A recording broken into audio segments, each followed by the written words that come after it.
ESPN 94.1 FM and AM 930 present The Drive. Welcome into the May 25th edition. It is The Drive on ESPN 94.1 and AM 930. I'm your host, Paul Swann. I said earlier on Twitter, and I mean it, today's bittersweet because final day for Team Corriher. We got the entire family in here. Jason Corriher, of course, Marshall Sports Information Director. Until what time officially? Is it over? Is it officially over now? You know what? Actually, I think 4:30 p.m. is the end of the workday officially at Marshall University. Okay. So it's 5:06, the start of the show. And so I believe I'm on overtime right now, Paul. We don't get overtime. So I'm here off. I'm unemployed right now, Paul. You're unemployed. I mean, really, if you so that means you can just start spilling all the beans. Actually, I take that back. I'm on the payroll for right. I think of the way that works, right, with your vacation time you have left. So I'm on the payroll actually for another month or so. Okay, so you can't break any secrets. I just can't yet. really. Any NDA stuff. I'll be honest with you, though. We were here yesterday, 45 minutes with athletic director Christian Spears, and I feel like he volunteered quite a bit, so he's good at that. I hope that continues with your absence. I hope that continues. I think so. And so to plug the Paul Swann Twitter account, for those of you who missed yesterday's show, if you go to @Paul Swann, I believe he tweeted the link to the show yesterday. Right. Nearly all of the questions that were submitted to you on Twitter, I feel like nearly all of them were addressed in some way, shape, or form. So for any listeners who were curious what Christian had to say to give an update on Thundering Herd Athletics, go to twitter.com/Paul Swann. You're good at this. You're good at this. I think the only question we didn't get from him yesterday, it's probably on me, to really just say, hey, by the way, what's the end zone going to look like specifically? The party deck. The party deck. And he would be best to speak to this. He certainly could, probably in more detail the next time you have him on. Right. I can tell you that's still on the what do you call it, the drawing board. Right. The wrecking ball's not going down next week to knock that end zone down. By the way, you knew that once I heard the erector set was going down, I would be the happiest human being in Huntington. Right. For those listeners who may not know, over the years, I may or may not have been on the other end of various text messages. I was the text line before the text line. You were. Occasionally. You were. And the laptop is open during the show just to make sure. Sometimes giving constructive feedback. Sometimes it was less constructive, But, I don't think it was bad. No, it was never bad. It wasn't bad. It was just. I've seen some of your texts to other people. I really was never on the bad end of it. Never. But again, and I'm going to say this probably several times here today, but thank you again for all of your coverage for the 11 years that I've been here. For not just football and men's basketball, but for all of our sports. That's something that is not lost on me. That's something that I've reminded our coaches and staff numerous times when we talk about media opportunities in our market, and a big part of that is the drive. And so again, want to thank you for all the guests you've had, all the guests you're going to have, and we will do our best to keep track and keep updated. So I'll be, I guess, here in a few weeks, be booking some Tulane guests as well. Is that going to be your new role, just to show how effective you are in your job? If you think that there's a market for that some people in the Big Easy want to come on in the tri-state area right here on the Kindred Communications family of stations, I'm happy to make that happen. I don't think we have a student athlete from this area. I'll have to do more, take a deeper dive into the rosters. But if that is the case, I promise you, if any of the tri-state student athletes make their way down to the Big Easy and Tulane University, they will make an appearance, at least a few, on this very program. So Jason Corriher with us, Marshall Sports Information Director. He's got his family here today. He's got Gaff right here on the microphone. Now, if you don't know, if you haven't followed over the years, Gaff is sort of an internet superstar because he's at almost every single Marshall event. He's been maybe the unofficial mascot of Herd Athletics for a long time. Also, he has been telling so many jokes. Is that going to continue, and you're going to up your game when you get into the Big Easy? We've kind of gotten out of the joke game. No more jokes, Gaff? Have we not? We kind of have, I have to say. Sorry, I don't know what I'm doing. That's okay. Right. A lot of people in this building don't know what they're doing. That's either. all right. Would you? How many of sporting events, Gaff, do you think you've been to in your lifetime here in the Huntington tri-state area? I would say about a few hundred. A few hundred. Let's appeal. Yep, we've gone to the boss. Just a few hundred? We've gone to the boss. A few hundred sounds about right, maybe. I think it's been more than that. I don't know. I know softball, adds numerous games. So it's been certainly as he has gotten older and he's playing sports himself, and of course now school is in the picture. That kind of cuts into the attendance to some degree. Yeah. But we've done our best. I feel like we've done our best to support, again, as many sports as we can here. All sports at Marshall. Pretty much. This was a big deal for you and the family to be this is not just a job when you got here, because how old are you now, Gaff? You're 9. Yeah. That's, he was born here. He was born here, born here at Cabell Huntington Hospital, July 19th, 2012. So it was a big deal. Certainly moving. We spent 4 years. Kim and I spent 4 years at Ohio University, fall of 2007 to spring 2011, and moving here, the chance to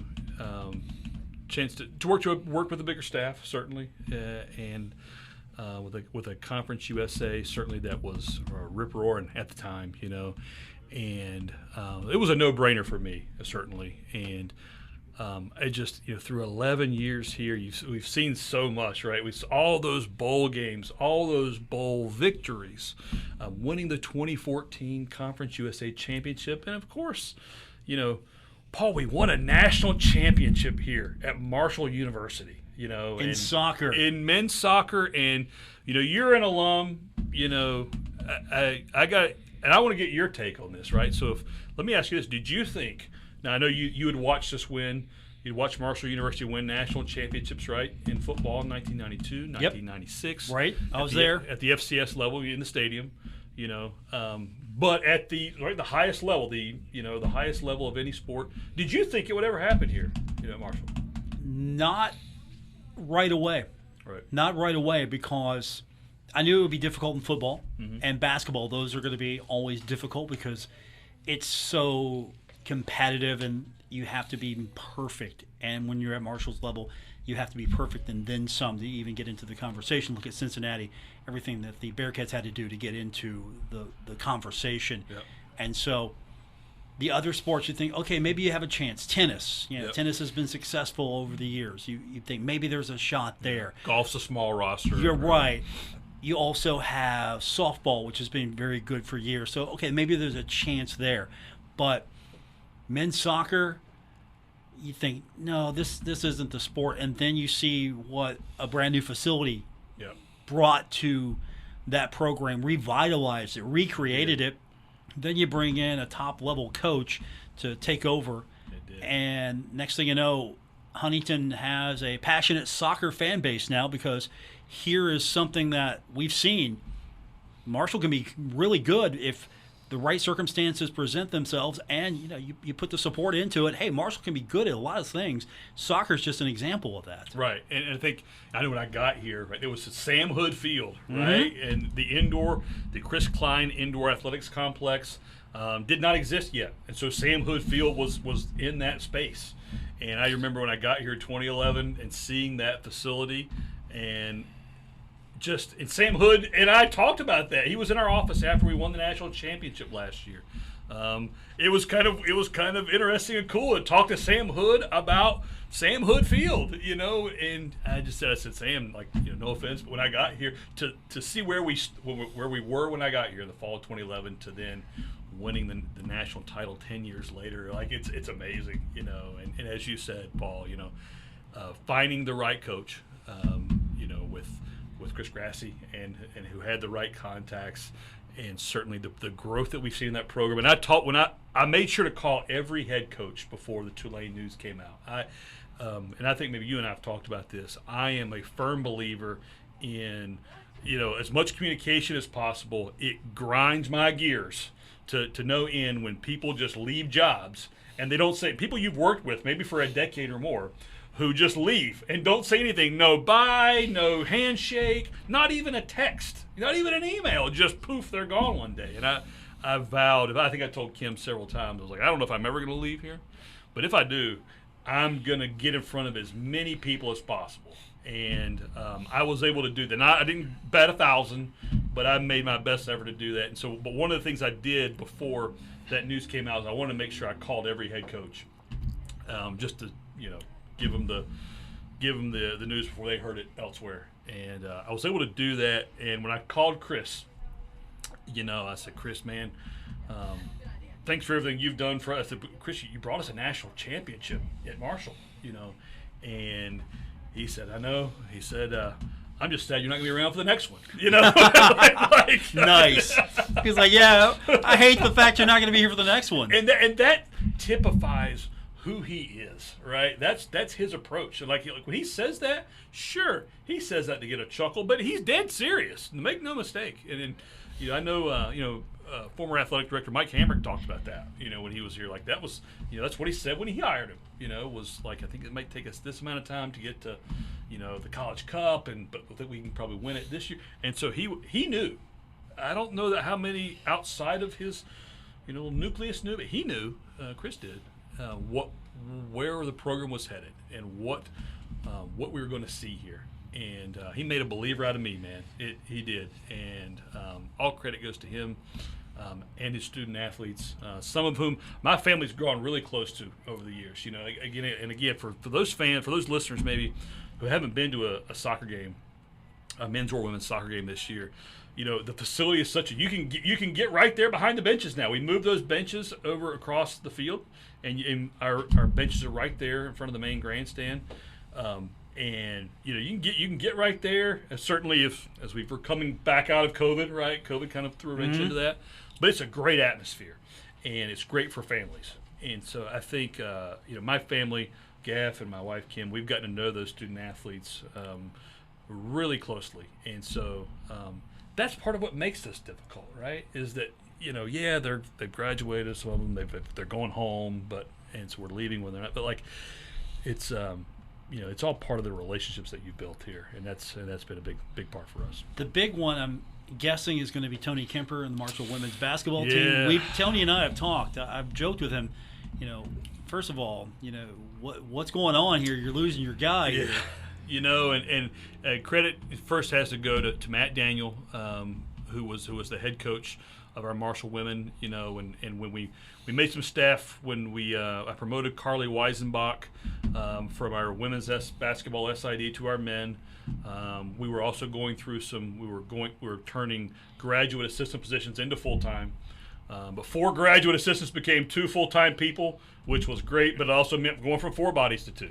And so then kind of backfilling that women's basketball spot, we didn't really have an immediate answer there.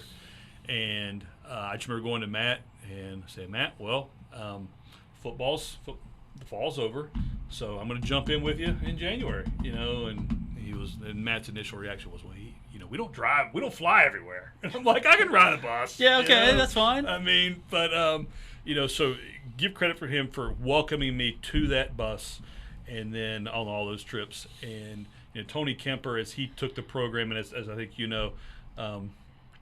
when Tony took the reins, I was able to add some play-by-play duties on the road with the Cutting Edge Sports Radio Network. As you're an alum here, I don't know if you've talked about that on these airwaves. Oh, we do. We do. I try to keep the professor happy at all times. WMUL, I've been able to do that for 5 years. Again, it's road conference games, and anything that comes up in the postseason, it comes out to about anywhere from 9 to 10, 11 cracks at it a year. So I don't get too many reps, but I try, and I've really enjoyed, honestly, stepping on the other side of our business, right? And what broadcasters truly need to do the job. And you can be in this business for 20 years and think you know what the media truly needs, but then to step outside and actually be media and understand what people need to do the job, that's been one of the most invaluable things about the last 5 years, was being able to do that with this program. And yes, getting to learn all of our student athletes and basketball, and be the way my year is laid out for the last 7 years, working with football primarily in the fall, jumping in with basketball for 3 months, and then in the spring I'm able to kind of plug holes through the spring, and again, just so many all the relationships with coaches and student athletes and staff members that we made here, like through 11 years, that's a lot of people, But you've been a constant, Paul. You've been here the whole way. I was here, even when I was unemployed eventually. Yeah, you were like, okay, there's this unemployed guy. What's he want? Where do you work again? I'll be working here in 6 months, Jason. Don't you forget my credential. It's been good, and I'm happy. Again, like I said, credit goes to you and everybody here at Kindred for having our people on in the morning, having our people on in the afternoon, sometimes having our people on in the morning and the afternoon. I think we've probably done that a few times. Yeah, we have. Day, so. But again, you guys have been a great partner throughout our time here, and I know the people in that building in Shuey hope that it continues. We're going to take our first commercial break because I've got to pay the bills here. You Sure. know what that is all about. Absolutely. We will continue here. Paul Swann, your host. I've got Jason Corriher. I've got Team Corriher. Hashtag Team Corriher with us here in studio. This is Jason's final day. Actually, you'll start. You're leaving Huntington when? Tomorrow afternoon. Okay, yeah. So this is truly. You're out. Trivia question one day. What was Jason Corrier's last act as Marshall SID? Well, it was on The Drive with Paul Swann. Of course it was. Of course it was. More coming up. It's The Drive, ESPN 94.1 and AM 930. This is The Drive with Paul Swann on ESPN 94.1 FM and AM 930. Welcome back. Paul Swann, your host. It is the Wednesday edition, The Drive, ESPN 94.1 and AM 930. Jason Corriher is with me, the SID of Marshall University until the vacation time runs out. Then we can officially fill his position. Yeah. So officially, you're on vacation now until it all runs out. I think we need to break some news on this program. Oh, let's do that, because yesterday we broke some news about the black turf. We did. Well, the end zones, the turf being, black in the end zones, which that was very popular on the Twitters. Yep. I think we need to break some news on this program, and I think your listeners need to know that there's been, I think the first member of the SID search committee was named at around 6:02 p.m. yesterday, was it not? I think that's when it came out, yes. I think it was. Folks, Paul Swann, by Christian Spears has named Paul Swann, I believe, member number 1 of the SID, the Marshall Sports Information Director search committee. And so, what's your criteria for the search committee, Paul? Let's see. What did you do again? Honestly, people are still asking now, 11 years later. Like, can we get? Yeah, let's get some of that. Yeah. What did you do again? Okay, we want that. Look, I want color in the game notes. Okay, that's the high criteria here. Like, look, you are versed to color in the game notes. Game notes. Game notes. I mean, that's kind of a battleground right now, Paul. I got to be honest with you. Like, at first it was, let's stop printing the game notes, right? Because we don't want to kill that many trees. Yeah. But there's a movement, Paul, that maybe SIDs are spending too much time on the game notes themselves. What? What? The business is evolving, and so, that's on the table now for discussion. So, and Kim will attest, for football, Sunday night, I knock it all out Sunday night so that it's ready to go first thing Monday morning. Like, I get myself behind during the week if it's not done Sunday night. Like, I get some coffee, I put Sunday night football on in the background, and I just grind it out, And so I've done that to make sure I'm not taking away office time doing that. But I think most people in the football world, that's what their schedule is Sunday night, Sunday night. That's game notes night. So you're not going to miss that, are you, though? In this new role? Tulane's going to be the same schedule. Okay. Kind of. Yeah, no, it's all good. But again, let's not gloss over it. Search committee. I mean, maybe you'll be the chair. I don't know. That would be nice if I was the chair. I think Chuck McGill's probably going to be at the controls of that. Okay, so maybe he's the chair. Maybe he will be, but I got to tell you, like, I didn't meet with any media members on my interview process 11 years ago. So if we have any applicants out there, any candidates, just know that you might be sitting across the desk from one Paul Swann. It's going to be interesting. Yeah, because what does a sports information director do in 2022? What's the job? Yeah, I mean, so when I got here, right, 11 years ago, it was some of the basics now, right? It was arranging the interviews. It was helping to manage the content on herdzone.com. We're the spokespeople. We do all this, and we like I said, arrange all those interviews, which that's evolved with Zoom, and I think it's been better with Zoom. This very program has taken advantage of Zoom access. I love Zoom. I love Zoom Absolutely. access because you can do more from afar. You can do more. Absolutely. And I'm sure that's going to draw back a little bit now that we're getting closer to I know truly in this. person again. We're going to use it at Tulane University. That's one thing I'm going to talk to them about, and I think even as COVID has hopefully gone into the rearview mirror, certainly at road games, post game for road games.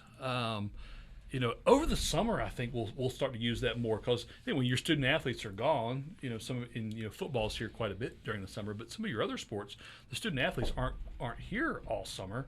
So now we have the opportunity to really get them, on quote unquote camera, or at least recorded for your purposes, whereas maybe that wasn't possible before. And so I think that's something that we're going to look forward to. But that's where the job began, that kind of skill set. And now I think is in terms of my title down there at Tulane is going to be strategic communications. If you're scoring along at home, the business went from sports information, years and years ago, to media relations, to athletic communications, and now a lot of places are referring to it as strategic communications. So that's kind of the chronology of the nomenclature of what we do, right? So that's going to be my title down there, strategic communications. And so, again, the business has evolved more to, you have to be in Twitter. You have to be on top of your Twitter game.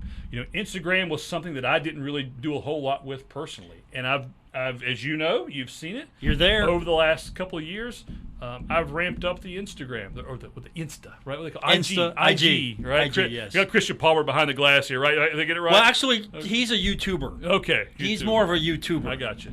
Now, as you've noted before, I still have a long way to go on the TikTok. On TikTok, I've not. Could your son help you with the TikTok? Yeah, he's got more of a TikTok personality. I got to be honest with you. I don't really have the TikTok gear. Maybe I've got to get it, but I'm happy to. I got to start somewhere, right? But people dance on TikToks, right? And there's singing on TikTok. I just. You could lip sync. You could do that.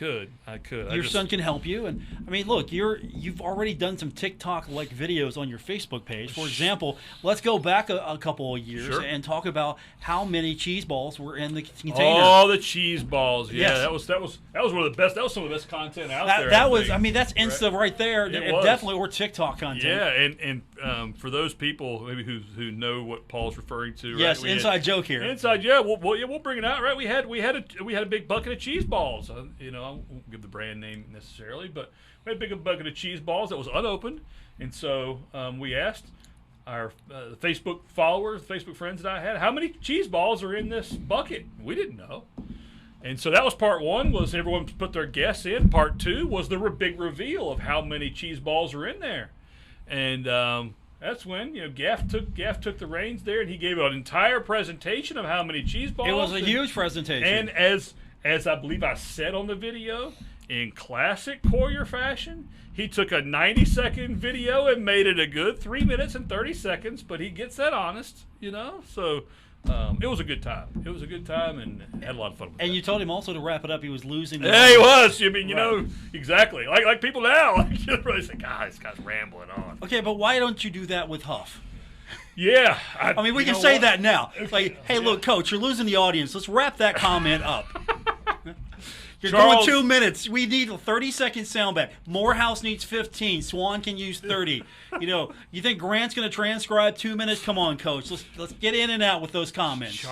Charles has been great for our brand. Charles loves to talk to you guys. And I've told him a couple of times on the way out, make sure he keeps that gear, right? He's been a wonderful representative for our football program. It's been a short time with him for me, obviously, but he's been great to work with. He really has. He understands what you do. He appreciates what what everyone on the media side, what they need, and I can't thank him enough for that. So it's something I wish him and his staff the best moving forward. Certainly this year, with the move to the Sun Belt, and you and Christian talked about it yesterday.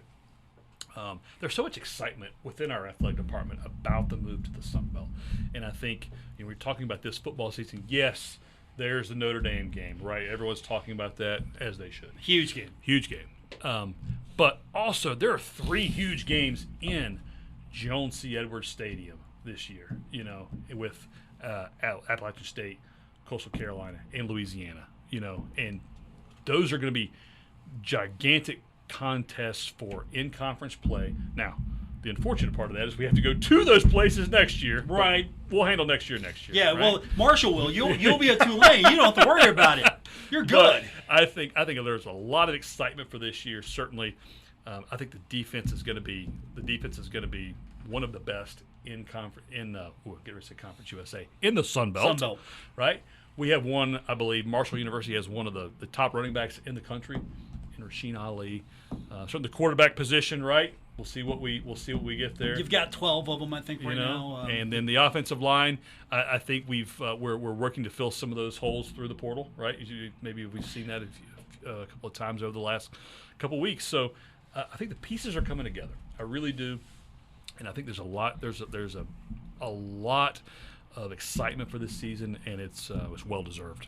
Going to take a quick timeout. Come back. We've got more coming up. It's The Drive. Paul Swann, your host. I've got Jason Corriher, the SID of Marshall University, for a short time longer until the vacation time is all exhausted.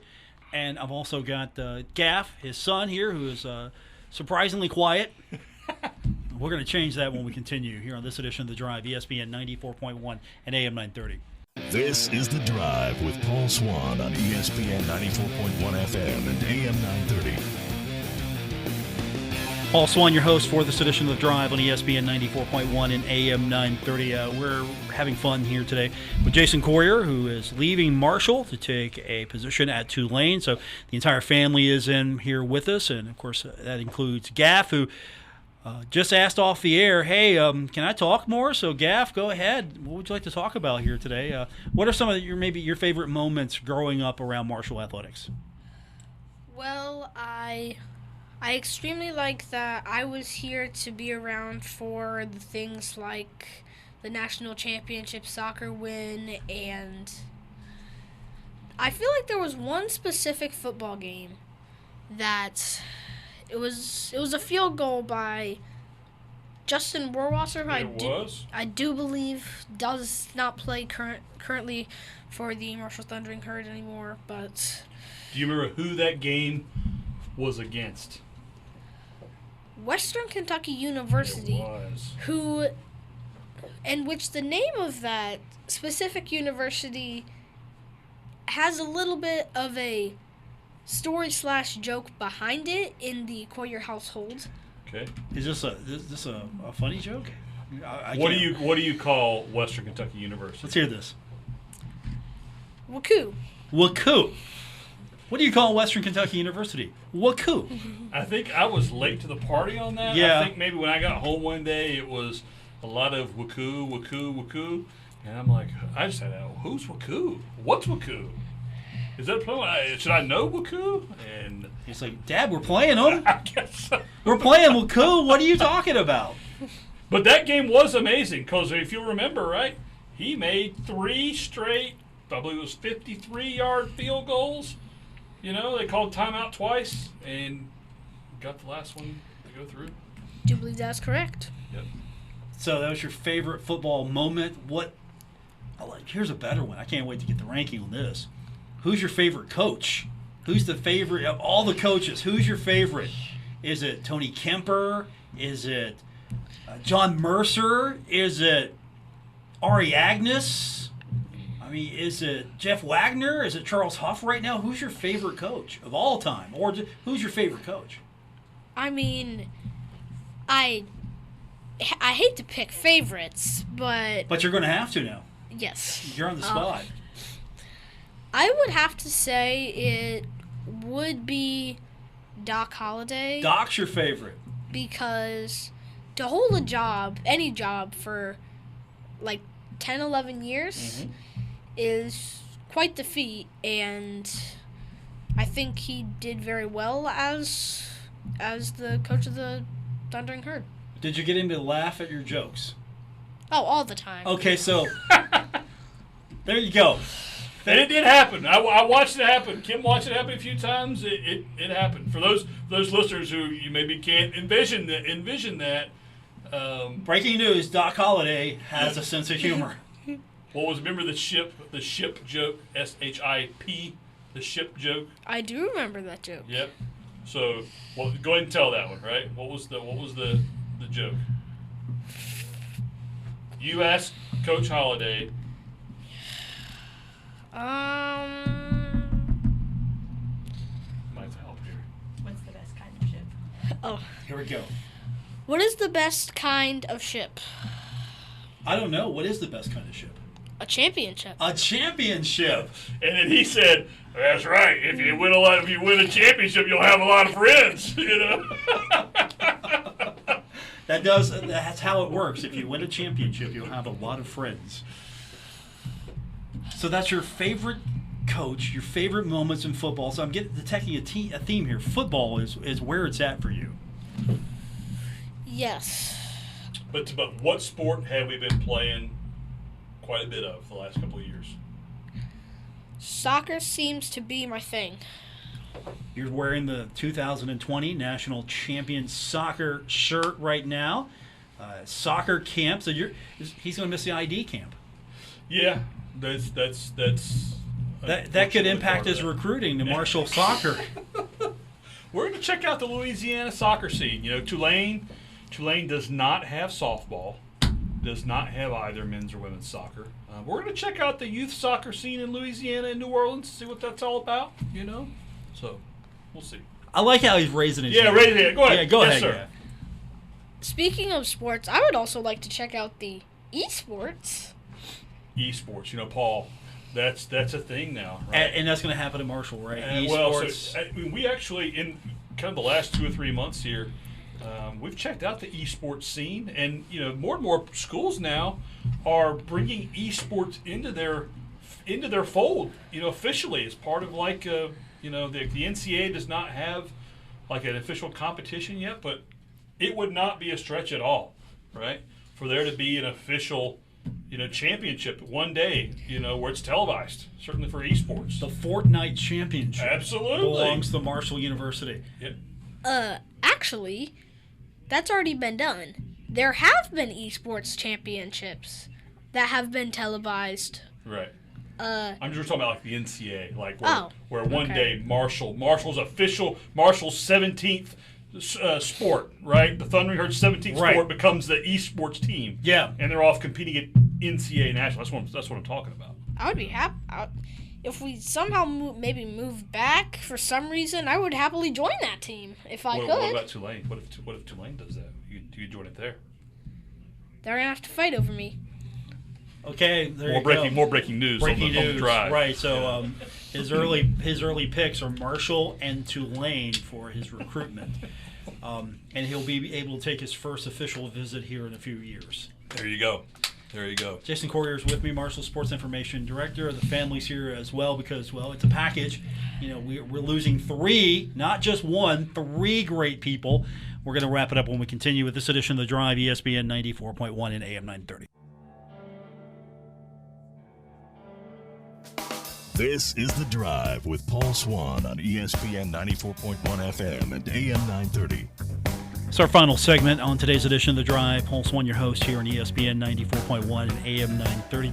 Our producer this afternoon, Christian Palmer, who is a little giddy with excitement. He's wearing his Pittsburgh Pirates gear because the Pirates won. Congratulations, Christian. They won a series. Congratulations. You know, he's not allowed to wear Pittsburgh Penguins gear anymore. He came in here first day trying to, you know, wear all the things that would tick me off. Steelers gear, Penguins gear, all of that. Just to irk me. So he's no longer allowed to wear Penguins gear, and he knows why. Win a series, and then against my team, and we'll talk. We found out your son, by the way, is a Rangers fan, so that's great parenting by your wife. I appreciate that. You know, we can't get them all right. Right, you know? exactly. I mean, but you know, I'll be honest with you, I have not had a chance to watch too much NHL this year.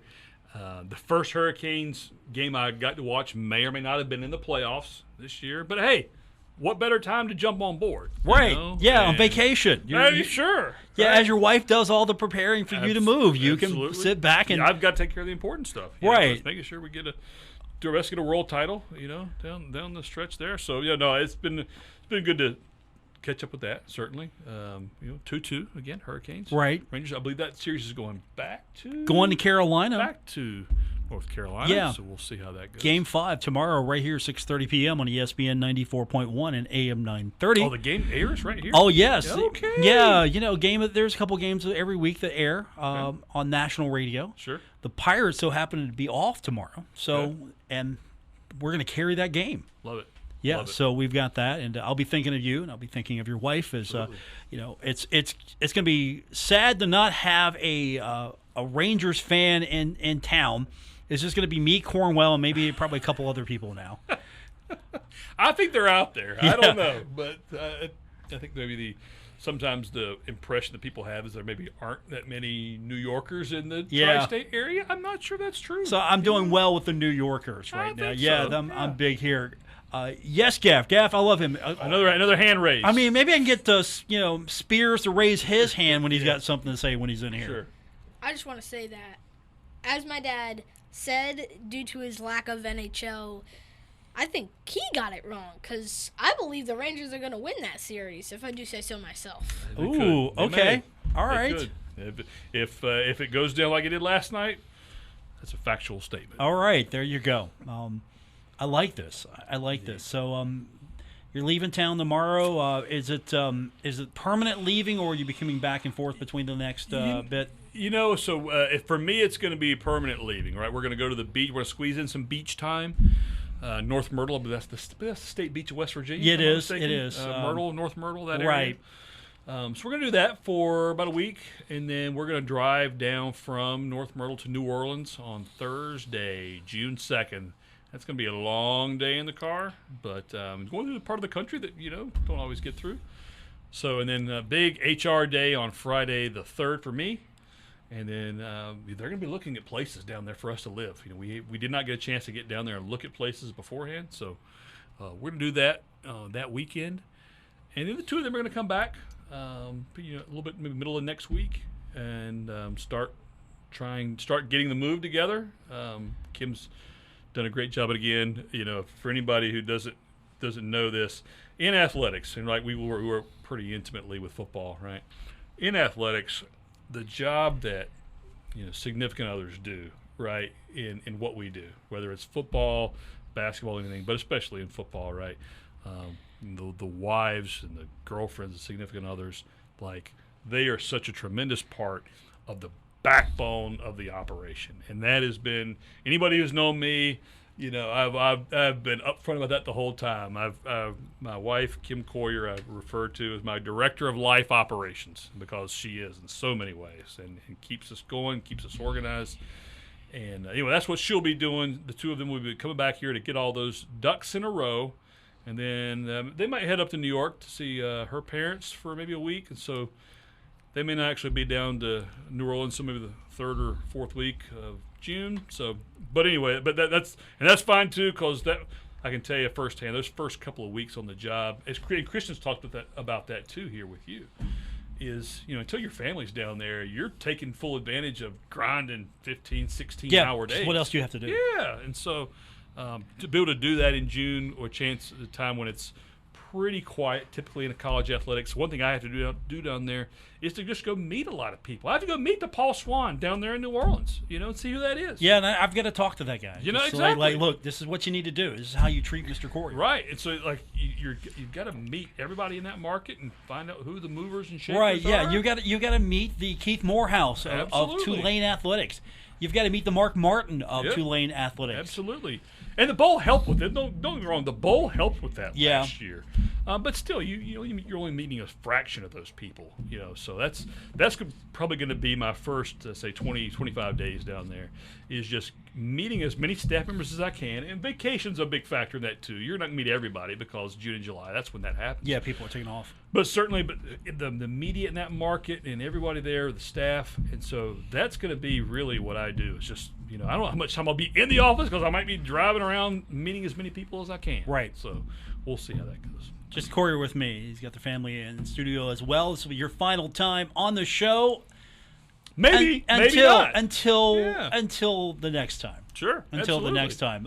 It's going to be bittersweet because you work with someone for so long and you become friends with them, and you're a genuine human being. Your whole family is. You're not just someone who does this as a job, and you turn off the office light and you're done, and you're done with everybody with the rest of the day, and you're just. Whatever happens. I'll be back in the office tomorrow. Yep. You've been here a long time, been a part of the community, been a part of a lot of people's lives. You've been with us, all of us personally, when there are ups and downs as well.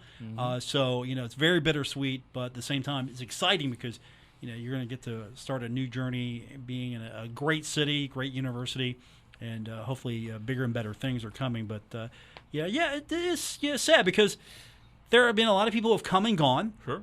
But you've been here so long and been such an important part of this community. I don't think people realize how much you integrated and became, not just, hey, I'm here to do the job, great. No, you're part of the community, family, and it's just it's very hard to say goodbye, but, really, is it goodbye or is just we'll see you soon? I think we'll see it soon. I think, and you're exactly right. Like I'm one thing I'm proud about, and I said this, a couple of times over the last week. The reaction, the outpouring of support that we've gotten since that news came out, and again, it made me so happy to see so many people talk about family and our family, Gaff, Kim, and everybody and all three of us. Like that's how we do it, and that's what I told Tulane. I was like, "You're getting me officially, but you're getting all three of us." And they'll see. They may not see that until we get to the fall, right? But like. That's how you have to do it in college athletics. And I think, you look at this role, the sports information director, I was able to put in 11 years here. Randy Burnside, my predecessor, he was here, I think maybe 15 years in that role. He was a GA before that. So to have two people come close to 30 years, at the mid-major level, you're not going to see that. You don't see that too much, No. In the support staff level where there's so much of a grind, but it's been so rewarding, and I will this area has changed my life. I became a father here, and I met so many great people, and this is an area that and a part of my life that I'll look back on with so many fond memories. Honestly, you're just training to become the new. You're taking over after Christian Spears, right? Is it is it basically the path to come back? I don't know. When Spears is done, the athletic director game is a whole different ball game, certainly than what I'm doing. And I'm right now. My focus is trying to be the best at what I can for Tulane University, and trying to grow my skill set to match an evolving landscape that is communications in the athletics sphere. Hopefully, because we're going to have to go into the portal now to find your replacement. That's right. Again. Yeah, and this is big news. I'm going to have to text Kemper later because I told him he should be on the search committee, but it said I got appointed to the search committee. Absolutely. Breaking news again for those who may just have tuned in. Paul Swann was the first member named to the search committee, perhaps second after Chuck McGill, possibly. Well, he's head of it. He's the head of it, but he's a czar. Again, Paul Swann, part of the sports information director search committee at Marshall University. I can't wait to be sitting at the round table here, up elevated, just asking questions, yielding my time to Mr. McGill. I can't wait. Absolutely. Absolutely. That's going to be fun. It is. Yeah, just a grill. And again, I know people are hearing this and they're like, come on, guys, get over yourselves. But no. But again, and I cannot tell you how important that feedback is for anybody hearing this. How important that feedback is from media members to know what exactly we're trying to do and getting accomplished. And there's no better people to speak to that than the media themselves. That's all we have time for. Come back soon. Next time you're in Huntington, come back soon. Open door always. hopefully Gaff will be talking about your impending recruitment for Chris Grassie's team. Looking forward to that. For Jason, for his wife Kim, keeping everybody in order, for Gaff, and for our producer Christian Palmer. I'm Paul Swann. This has been The Drive on ESPN 94.1 and AM 930.